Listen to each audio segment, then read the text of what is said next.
Crews carving holes into a century-old meatpacking plant on Cleveland's west side. The neighborhood that fought so hard for so long celebrated this morning. For a decade, those living in the Stockyards neighborhood have been hoping the former Swift meatpacking plant on West 65th would be razed. Well, that day finally came, and many watched as the first bricks began to fall. News 5's Jordan Vandenberg takes us there.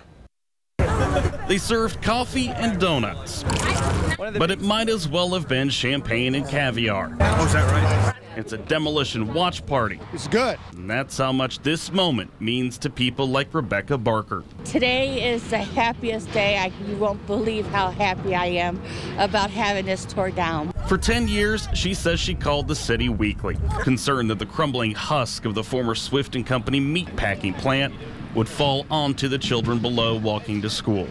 Barker wasn't the only one. We knew that it was quite a big issue, and obviously in tight budgets it's never easy to find money, but we prioritized this to make sure that the community saw a result here. To say it was very important is really an understatement, because it means so much to communities when you have buildings such like this, you know, for 10, 12 years that everyone's really been campaigning to get down and to actually see progress and things happen. In its heyday, Swift was a major cog in Cleveland's meat processing machine, one of the largest in the country at the time. It closed in the 1960s. Helped by squatters and vandals, absent ownership let the building rot, and the taxpayers on the hook. The demolition's first phase will cost $600 grand. Raising the entire property could run past $3 million. You know, it costs a lot to raise these types of structures, just the demolition costs and abatement costs, but it just gives a little boost to the community, I believe. You know, the greatest thing about Cleveland and the neighborhoods here are that people care. People care about their neighborhood. They stay on top of issues. They work with their communities to make sure that they're constantly improving. The community led the charge, city officials say, and they deserve to celebrate.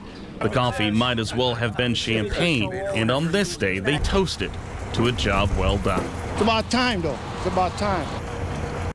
Glad they got it done. And that was Jordan Vandenberg reporting there. Officials from the Metro West Community Development Organization say the property, when cleared, could be redeveloped and bring jobs to the Stockyards neighborhood.